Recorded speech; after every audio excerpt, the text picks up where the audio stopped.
Cuando decimos que la historicidad de Jesús de Nazaret está en entredicho, no estamos negando categóricamente que haya existido el personaje. Únicamente cuestionamos el relato que sobre él se ha construido y que sustenta la doctrina que constituye uno de los pilares de la cultura occidental. En este vídeo trataremos de separar el personaje cuya existencia real es defendible del constructo teológico en el cual es muy respetable creer. Si temes sentirte ofendido en tus creencias, no veas este vídeo. El que avisa no es traidor. Te doy la bienvenida al vertedero de Kratos.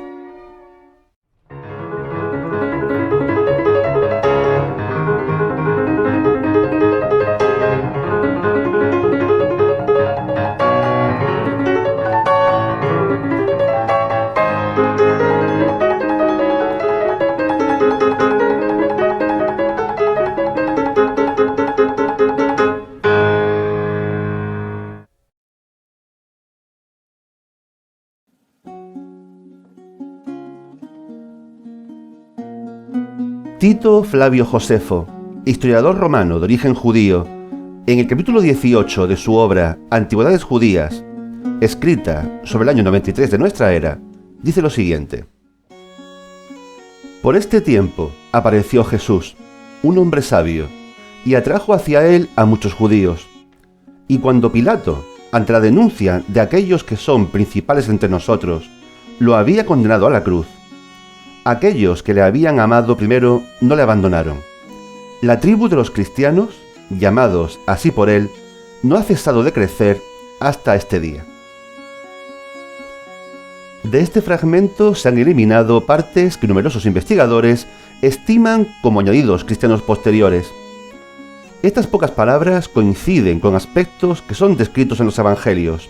Por un lado, la predicación de Jesús, capaz de arrastrar un gran número de seguidores, y por otro la condena a muerte en la cruz, por denuncia de prominentes personajes entre los judíos. ¿Debemos considerar los evangelios, pues, como documentos históricos fiables? Por supuesto que no.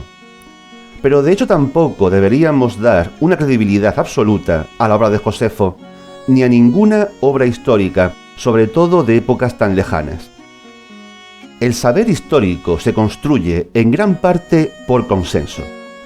Los historiadores recogen información de diferentes fuentes escritas y junto con los restos arqueológicos van añadiendo piezas a un puzzle que en última instancia siempre está sujeto a revisión si aparecen nuevos datos o se analizan los existentes desde una perspectiva distinta.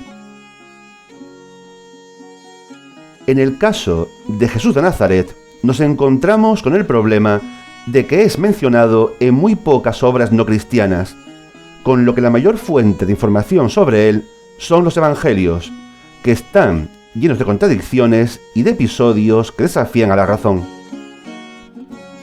Las contradicciones comienzan desde el mismo relato del nacimiento de Jesús.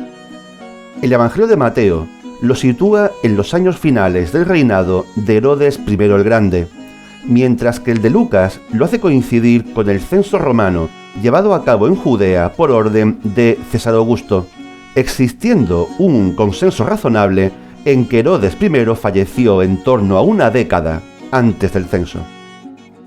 ¿Nos encontramos ante simples errores o ante intentos deliberados de ajustar el relato a antiguas profecías?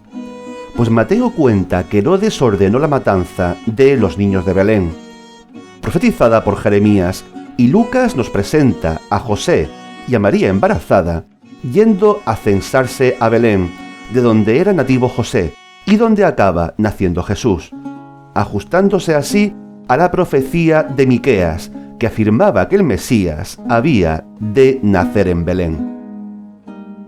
Sea como fuere, hemos de entender que los evangelios no son obras históricas, sino escritos destinados a despertar y fortalecer la fe de las comunidades cristianas.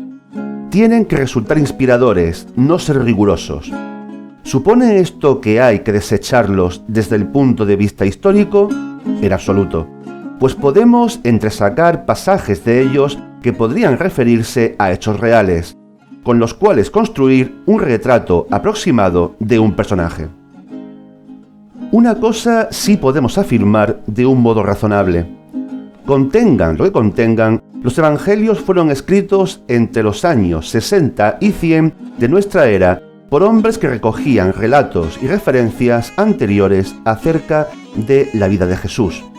No es probable que sean falsificaciones posteriores, del siglo IV, como sostiene algún autor. No es razonable pensar en una falsificación tan imperfecta, con tantas contradicciones entre hechos tan difíciles de conciliar. Vas a tener que hablarme claro, porque me explota la cabeza. Veamos el ejemplo del bautismo de Jesús. Episodio que, pese a parecer poco importante, ha traído de cabeza a los teólogos desde los inicios del cristianismo. En el Evangelio de Marcos, considerado el más antiguo, se cuenta que Jesús fue bautizado por Juan el Bautista en las aguas del río Jordán. Juan el Bautista es otro personaje recogido en las antigüedades judías de Josefo y es considerado líder de un movimiento religioso de corte renovador del judaísmo. El problema teológico que se abre es el siguiente. Si consideramos a Jesús hijo de Dios y nacido sin pecado, como sostiene la Iglesia, ¿por qué se bautiza? ¿Acaso está haciendo una puesta en escena? Eso no lo dejaría en buen lugar. Por otra parte, quizás sea un humano más, y como tal, nacido en pecado, y por ello precisa el bautismo. El Evangelio de Lucas trata el tema más o menos igual, pero el Evangelio de Mateo maquilla el asunto presentando a un Juan que intenta negarse a bautizar a Jesús, afirmando que es él quien debería ser bautizado por Jesús. Pero el Evangelio de Juan, considerado el más reciente y que carga las tintas sobre la divinidad de Jesús, aunque habla del ministerio de Juan el Bautista y pone en su boca el testimonio de que Jesús es el Cordero de Dios que quita el pecado del mundo, omite el incómodo episodio del bautismo. Vemos pues que los evangelistas adaptan el contenido al mensaje teológico que quieren transmitir. Un hito central en la transformación de Jesús de Nazaret en Jesucristo será la predicación de Pablo de Tarso, pero eso es otra historia. En esta exposición baste decir que el consenso entre la mayor parte de investigadores habla de la existencia de un personaje real subyacente al concepto teológico de Jesucristo, elaborado por el pensamiento cristiano. En general, podríamos ceñir un retrato probable del Jesús histórico en los siguientes puntos.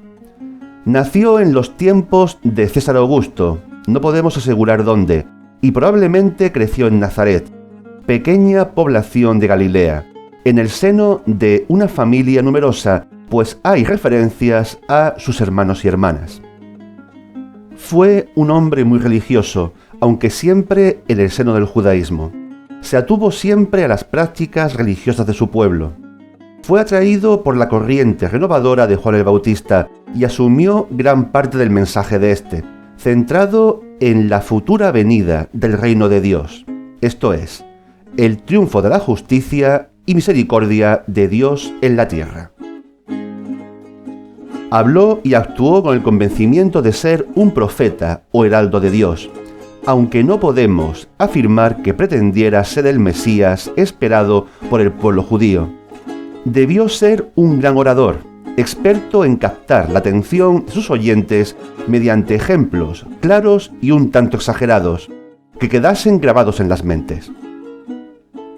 Esta predicación de la venida del reino de Dios podía conllevar que los grupos de oposición a la ocupación romana lo quisieran acercar a su causa, pero al mismo tiempo lo alejaba de ellos, pues Jesús hacía hincapié en que la venida del reino tendría lugar por la acción de Dios y no de los hombres. Debió estar implicado en un grave incidente en el templo de Jerusalén, que probablemente llamó la atención de la autoridad romana y precipitó su proceso y ejecución por pena de cruz. La idea de un reino que excluía el poder de Roma ya podía ser peligrosa en sí misma, pero la muerte en cruz estaba reservada para criminales y rebeldes contra el Estado. Jesús no se hizo acreedor de ella hasta el incidente del templo.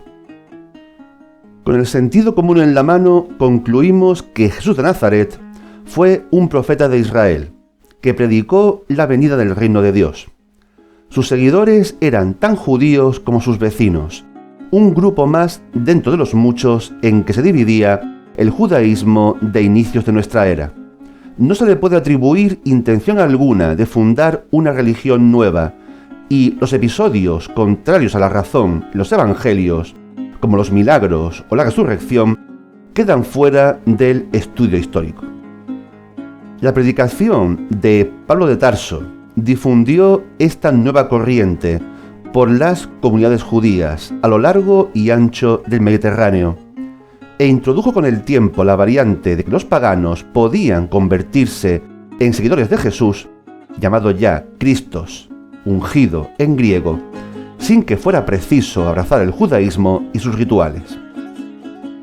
Los seguidores de Jesús afincados en la tierra donde éste vivió desaparecieron prácticamente durante las 3 guerras judeo-romanas, que acarrearon la total destrucción de la patria judía y dejaron como únicos depositarios del legado de Jesús a las comunidades influidas por Pablo.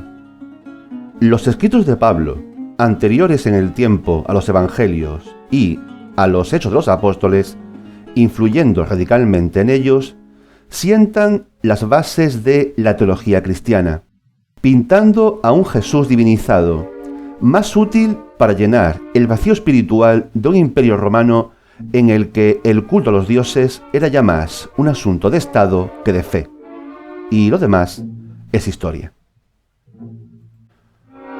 El retrato del Jesús histórico se construye como el de tantos personajes de la antigüedad, juntando las piezas disponibles y realizando una aproximación razonable. Jesucristo es un concepto teológico en el que se cree o no se cree. Pretender fundirlos en uno no tiene sentido desde el punto de vista histórico. Si alguien precisa hacerlo para cimentar su fe, es muy libre de ello. Si te gustó este vídeo, apóyame con un like o con tu suscripción al canal en el caso de que aún no lo hayas hecho. También, si quieres, puedes apoyarme siendo uno de mis mecenas en Patreon. Te dejo el enlace a mi cuenta en la descripción del vídeo. Pero ya sabes, comenta, sobre todo comenta. Sigamos hablando de historia. Cuídate.